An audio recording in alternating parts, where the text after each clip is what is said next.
Seluruh keluarga besar LPF yang saya kasih dalam Kristus, selamat berjumpa lagi pada awal tahun 2026 ini.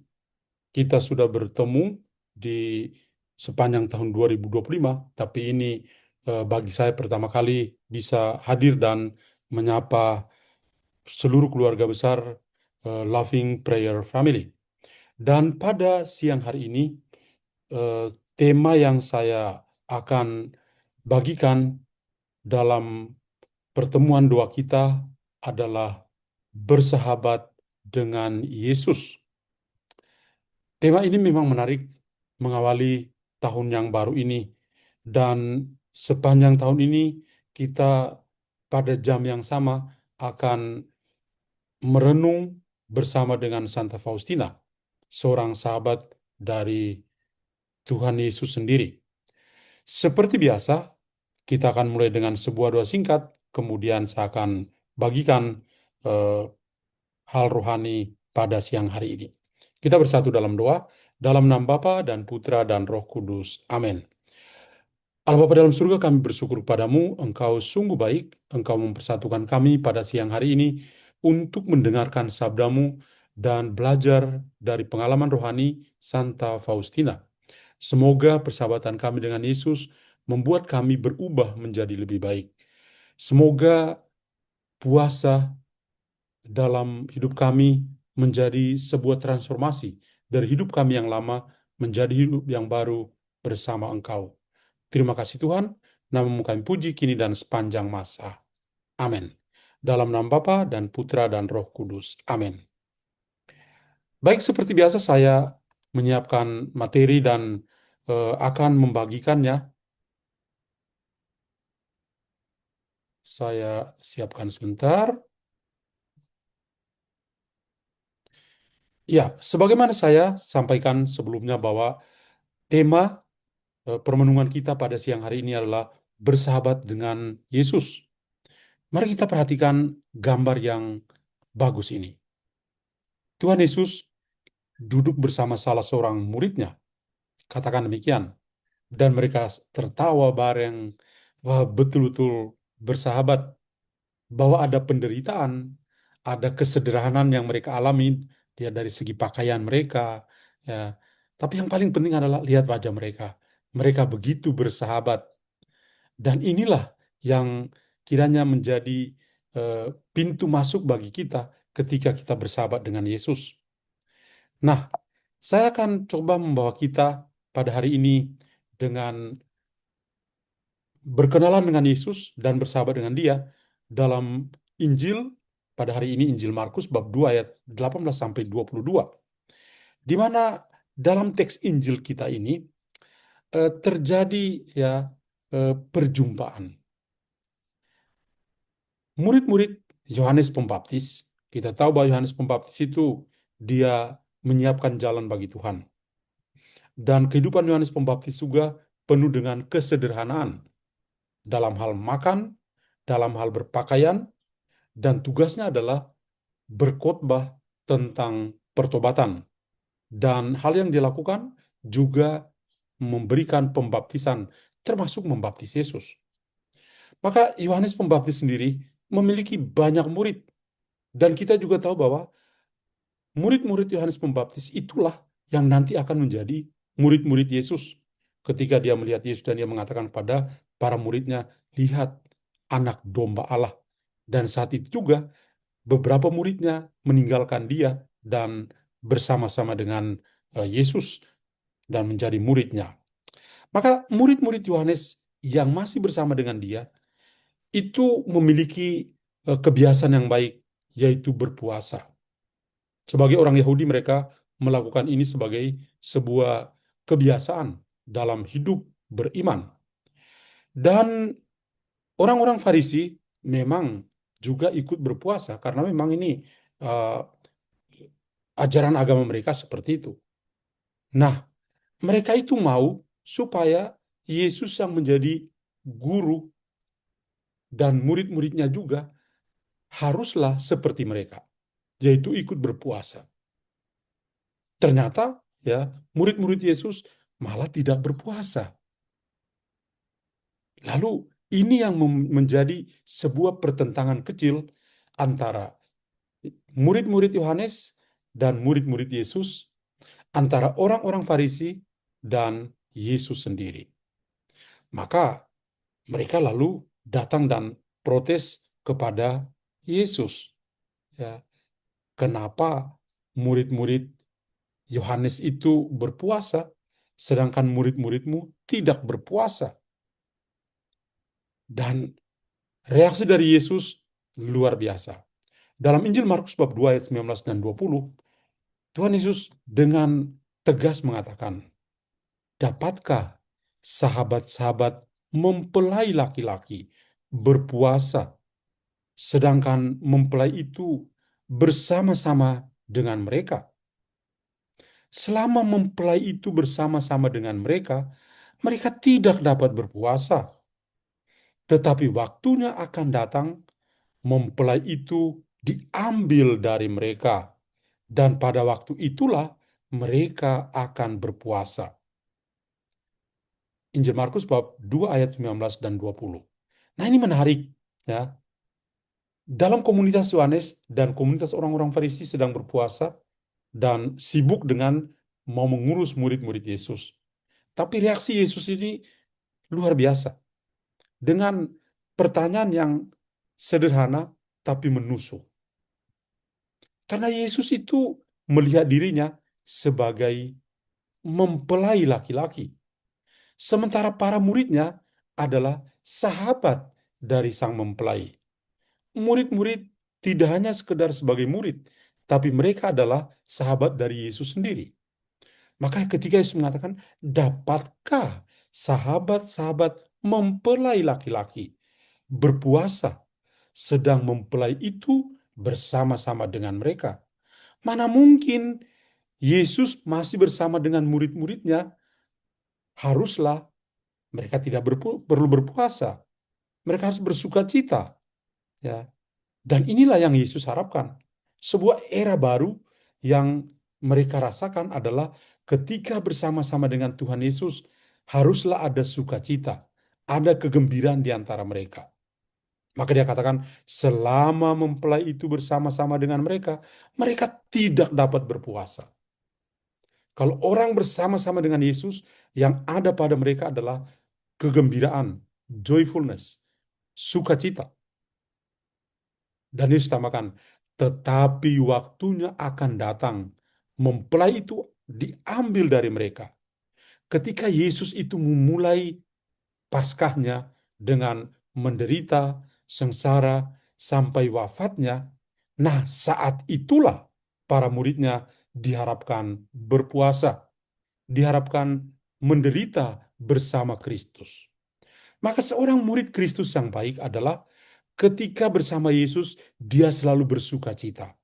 Ketika Yesus menderita, dia menderita bersama dengan Yesus. Inilah era baru yang Tuhan Yesus kehendaki bagi para muridnya. Dan tentu ini yang berbeda dengan apa yang dipahami oleh Yohanes Pembaptis, terutama para muridnya, dan juga orang-orang Farisi.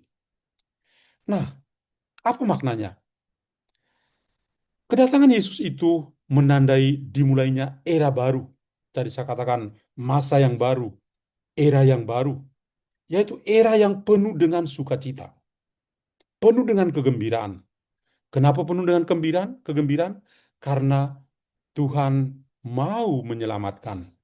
Tuhan menyelamatkan manusia. Jadi era baru penuh dengan sukacita, bukan kesedihan.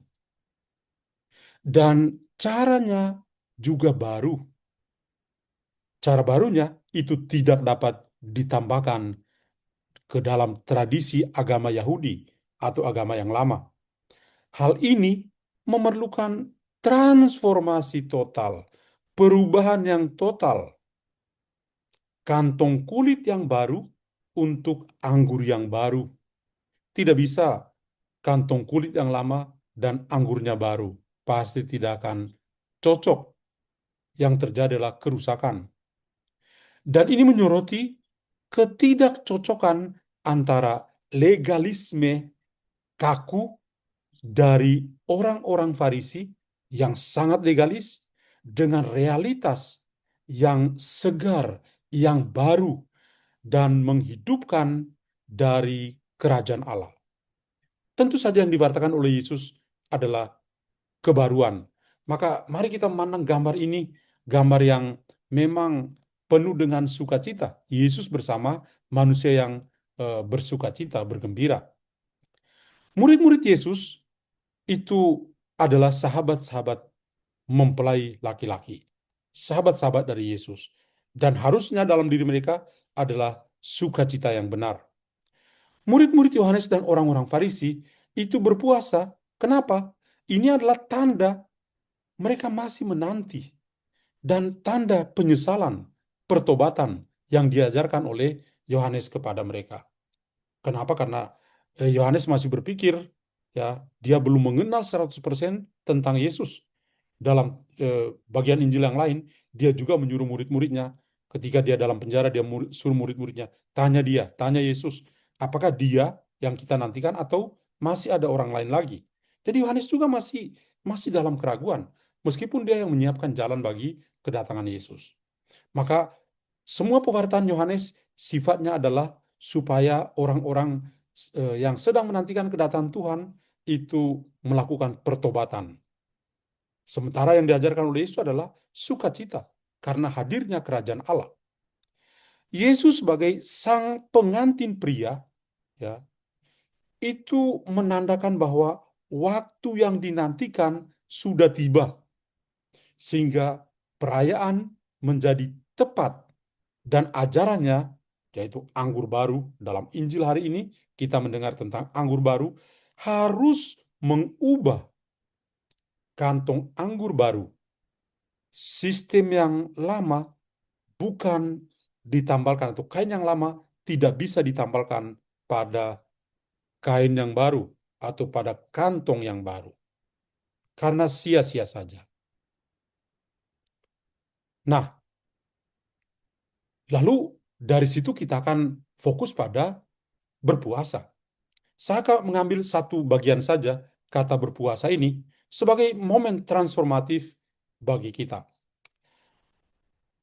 Sebagai sahabat-sahabat Yesus dan tentu sahabat-sahabat Santa Faustina, kalau kita membaca buku harian Santa Faustina, ide yang menarik tentang berpuasa juga muncul di sana.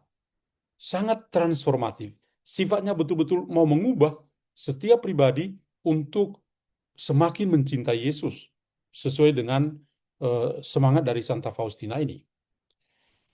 Bagi Santa Faustina, puasa adalah sarana yang ampuh untuk pertumbuhan rohani, doa, dan penebusan dosa. Ketika seorang bisa mau berusaha untuk bertumbuh secara rohani, dia perlu berdoa. Dan ini sebagai sili atas dosa-dosa yang sudah dilakukan. Ini adalah jalan pertobatan bagi kita. Itu yang didengungkan, digaungkan oleh Santa Faustina dalam berbagai macam tulisannya dalam buku harian. Puasa itu sebaiknya dilakukan dengan cinta dan niat yang tulus. Tidak bisa, ya saya pingin aja. Atau seperti banyak orang Katolik, ya beberapa minggu mendatang kita akan mulai dengan Rabu Abu, kemudian kita mulai masa puasa dan pantang. Ya, pertanyaan yang akan diberikan kepada para pastor nanti kita akan dengar di bulan depan adalah, Pastor, kalau puasa dan pantang itu gimana ya? Tahun yang lalu sudah tanya, ternyata sekarang tanya lagi. Saya berharap orang-orang LPF tidak bisa bertanya seperti itu. Ya, kenapa? Karena puasa itu kita perlu lakukan dengan cinta dan niat yang tulus. Dengan fokus pada persatuan dengan sengsara Yesus. Kita bersatu dengan sengsara Yesus. Dalam doa kita sebentar lagi, kita akan ngomong tentang sengsara Yesus. Maka ini tepat sekali, ya. Persatuan dengan sengsara Yesus. Bukan sekedar penolakan fisik, ya, bukan penolakan fisik semata, dan dapat mencakup tindakan sederhana seperti tidur tanpa bantal, atau rasa lapar ringan, selalu mencari kehendak dan belas kasihan dari Allah, terutama bagi para pendosa dan para imam. Jadi, orang-orang zaman dulu ketika berbicara tentang mortification, mati raga mereka lakukan seperti itu. Ya, mereka tidur tanpa perlu bantal, tidur di atas papan yang keras. Kalau pakai sepatu, mereka juga masukkan kerikil dalam dalam sepatunya. Sebagai apa? Itu sebagai mati raga. Dia masih hidup tapi seolah-olah dia sudah mati. Untuk apa? Supaya orang-orang bisa bertobat. Ya. Jadi itu eh, kadang-kadang tindakan-tindakan seperti itu. Kita memang perlu bermati raga, ya. Tapi kita tidak harus menyengsarakan diri seradikal seperti itu. Pandangan yang baru adalah kita seharusnya bertumbuh semakin kuat dalam mampu mencintai. Itu yang paling penting. Mari kita coba melihat dalam buku Harian Santa Faustina nomor 531. Kejadian itu atau peristiwa itu terjadi tanggal 24 November tahun 1935. Dan kalau kita membaca memang cukup panjang ya, dalam nomor 531, tapi saya eh, ingat cerita awalnya bahwa pada saat itu Santa Faustina pergi untuk menghadap berdoa di depan Sakramen Maha Kudus dan mempersembahkan dirinya bersama dengan Tuhan Yesus yang hadir dalam Sakramen Maha Kudus. Kita tahu Faustina sangat dekat dengan Tuhan Yesus dalam Sakramen Maha Kudus, dalam adorasi suci. Dan dia juga mempersembahkan dirinya kepada Bapa yang kekal.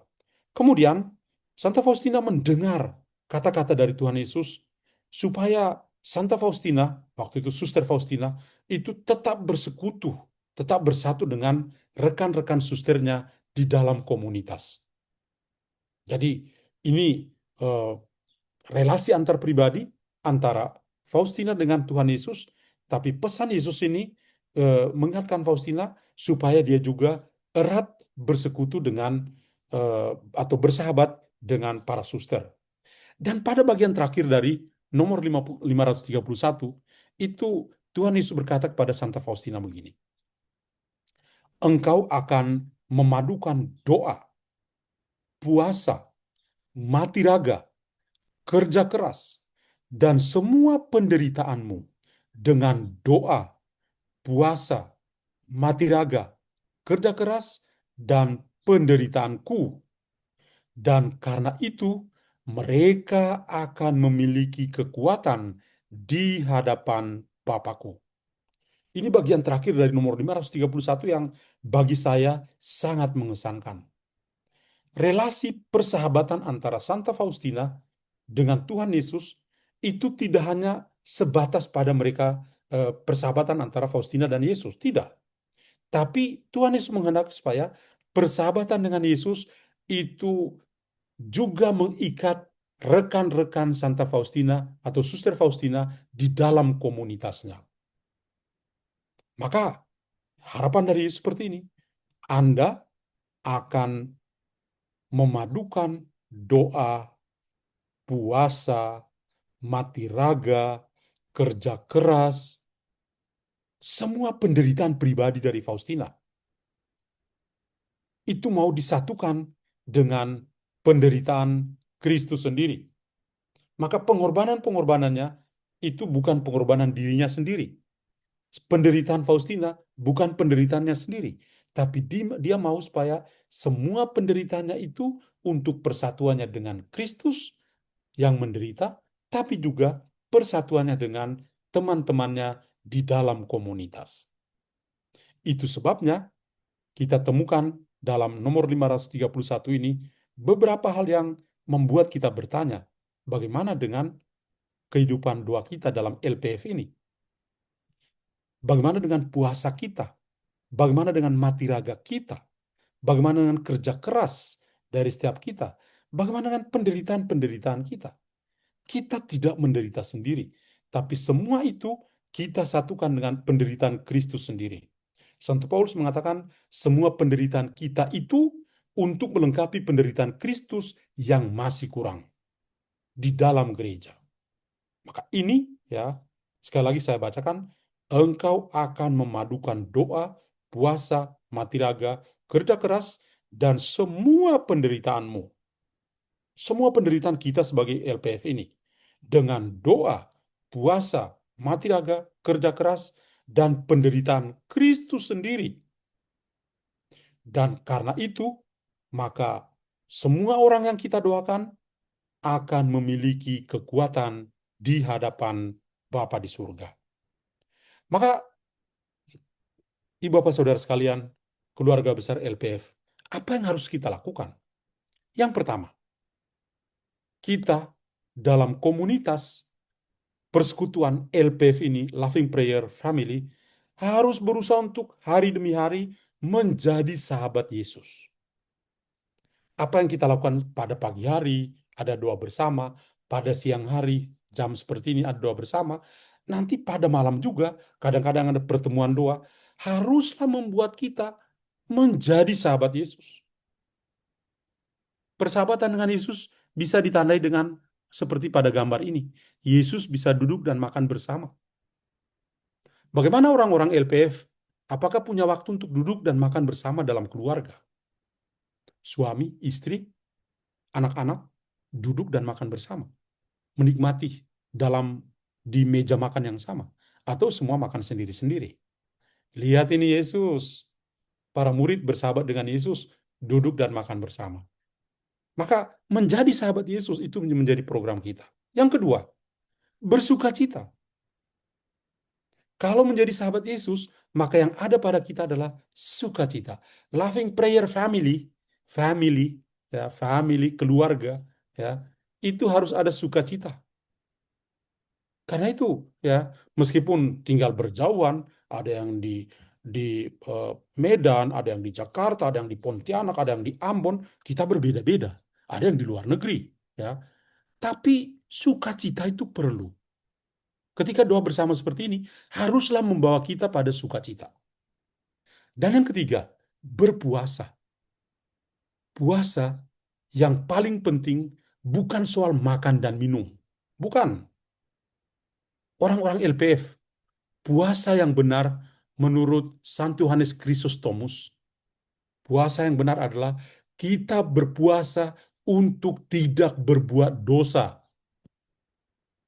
Bukan soal tidak makan ini, tidak makan. Bukan. Bukan soal makan dan minum. Tapi yang paling penting kita berpuasa untuk tidak berpuasa dari dosa-dosa kita. Untuk tidak mengulangi dosa yang sama. Itu puasa yang benar. Santo Yohanes Chrysostomus mengajarkan seperti itu. Orang Katolik atau Joel berpuasa itu, ya, jangan koyakan pakaianmu, koyakanlah hatimu. Hati itu baru puasa yang benar. Ya, maka Yesus mengajarkan, selagi mereka bersama-sama dengan saya sebagai mempelai, mereka adalah sahabat, ada sukacita. Saatnya mereka akan berpuasa. Ketika saya menderita, mereka akan berpuasa, akan menderita bersama saya. Dan yang terakhir adalah transformasi. Hidup lama menjadi hidup baru. Poin pertama, menjadi sahabat Yesus, bersukacita, berpuasa, itu adalah semua hal yang sifatnya transformatif. Harus membuat kita berubah menjadi baru. Itulah untuk menjawab pertanyaan, apa yang harus kita lakukan? Kita harus menjadi baru. Inilah beberapa hal yang bisa saya bagikan dalam pertemuan doa ini di awal tahun ini. Menjadi sahabat Kristus memang luar biasa. Dan pesan-pesannya kiranya menyentuh kita sebagai loving family prayer. Tadi ada doa, tapi ada juga family, betul-betul menunjukkan persahabatan dengan Yesus, persekutuan dengan Yesus. Hanya dengan demikian, orang-orang akan selalu mengatakan dan mengingat LPF, Loving Family Prayer. Kita akan bangga ketika disapa seperti itu.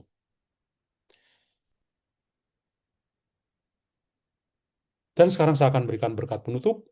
Tuhan bersamamu dan bersama rohmu.